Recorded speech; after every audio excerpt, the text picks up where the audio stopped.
नागौर जिले के मेरता में किसानों की विशाल महापंचायत भले ही शाम 5 बजे समाप्त कर दी गई हो, लेकिन किसान आंदोलन यही थमता नजर नहीं आ रहा है। प्रशासन के साथ 14 सूत्रीय मांगों को लेकर हुई वार्ता के अनिर्णित रहने के बाद किसान नेताओं ने तुरंत ही स्वर्गीय नाथूराम मिर्धा स्मृति स्मारक परिसर में अनिश्चितकालीन धरने का ऐलान कर दिया।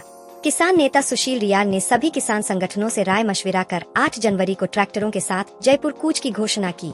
इससे पहले किसान नेता रामेश्वर पुनिया ने उपखंड अधिकारी कार्यालय पहुंचकर धरने की अनुमति से संबंधित पत्र सौंपा। रेलवे भूमि अधिग्रहण में कम मुआवजा, अतिवृष्टि प्रभावित गांवों को आपदा श्रेणी में शामिल करने और खेतों से गुजर रही हाई टेंशन लाइनों के मुआवजे जैसे मुद्दों को लेकर बड़ी संख्या में किसान महापंचायत में शामिल हुए, जिसको देखते हुए पुलिस व प्रशासन द्वारा व्यापक सुरक्षा व्यवस्था की गई। स्थिति है कि अब जो धरना ये इन्होंने आज महापंचायत का जो आयोजन किया उसके क्रम में ज्ञापन लेने के लिए मैं खुद मौके पे गया था और लगभग 1-1.5 घंटे बाद में जो ज्ञापन के इनके बिंदु थे उस पर विस्तृत और बिंदुवार रिपोर्ट भी हम तैयार कर ली थी और संबंधित विभागीय अधिकारी भी मौजूद थे वार्ता के लिए और हमारे आमंत्रण पे वार्ता के लिए पधारे भी। और इनके जो 12 सूत्रीय जो ज्ञापन था उसमें प्रत्येक बिंदु पर विस्तृत चर्चा विद फैक्ट्स जो है हमारे द्वारा की गई और काफ़ी बातचीत हुई। मुझे तो यही प्रतीत हुआ कि काफ़ी सकारात्मक स्तर की वार्ता है, क्योंकि किसी प्रकार का कोई ऑब्जेक्शन वार्ता के दौरान उन्होंने नहीं कहा।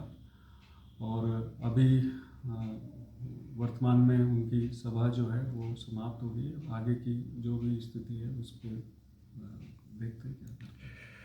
पंचायत रखी गई, इससे 5 तारीख की जो रखी गई थी, इससे पूर्व 3 तारीख को प्रशासन ने यहाँ पे धारा 163 लगाई। तो मैं आपके माध्यम से बताना चाह रहा हूँ कि प्रशासन हमें डराने की कोशिश नहीं करे। आप आगे आगे देखिए कि हरियाणा और पंजाब की तर्ज पे यहाँ आंदोलन होगा। समय रहते प्रशासन चेत जाए। जो हमारी आज वार्ता हुई प्रशासन में, उसमें एसडीएम साहब को धन्यवाद, उन्होंने बहुत अच्छा मोटिवेशन स्पीच दिया। लेकिन जो मांगे हमारी थी उस पे एक भी इन्होंने ये बताया कि भाई मेरे हाथ में नहीं, ये सरकार के हाथ में है। तो हमारे किसान यूनियन ने ये तय किया है और सभी किसान जो हमारे यहाँ पे आए वरिष्ठ किसानों ने ये तय किया है कि 8 तारीख को सीधा सरकार से ही वार्ता करेंगे। और जिस तरीके से सरकार अगर हमको हल्के में ले रही है तो आने वाले 8 तारीख को ये प्रशासन को और सबको बता दिया जाएगा कि किसान, मेड़ता का किसान कितना मजबूत है और मेड़ता का किसान किस हद तक जा सकता है अपने हक और अधिकारों की लड़ाई के लिए।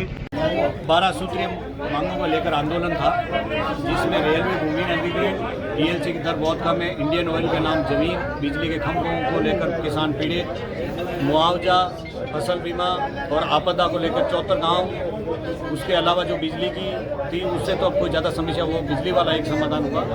उसके अलावा सबसे बड़ा जो धन्नापा बासनी ये कूंदलू जो जमीन अधिग्रहण हुआ 1.5 महीना पहले, जो 46 साल से अगर किसी को तकलीफ नहीं थी तो 1.5 महीने ऐसी क्या तकलीफ आ गई कि जेके और बिरला को 10,000 बीघा जमीन देने की नौबत आ गई। ऐसे मुद्दों को लेकर प्रशासन के पास कोई जवाब नहीं। जो भी बोले कि ये सरकारों के पास है, सरकार हमें कुछ नहीं कर सकती। तो सभी किसानों ने तय किया कि अब सरकार के पास ही चलेंगे। जहाँ सरकार बैठती है उसकी कुर्सी पे ही चलेंगे और वहाँ से भी जहाँ बोलेंगे सरकार से जाके बात करेंगे, क्या बोलते हैं मुख्यमंत्री जी, उनका मंत्रिमंडल जो बोलेगा फिर वहाँ का फैसला किसान और करेंगे। तो अभी हमारा पूरा प्लान 8 तारीख को यहाँ से ट्रैक्टरों के माध्यम से मेड़ता यहाँ का किसान जयपुर और कुछ करेगा, वहाँ सरकार के दफ्तर में जाएगा, सरकार को पूछेगा कि भाई इन पे आप हमारी जो मांगे हैं इनमें आपको क्या तकलीफ हो रही है, जब गलतियां आप कर रहे हो किसान सजा क्यों भुगते हैं, आपदा के जो गांव हैं वो आपके प्रशासन की गलती है,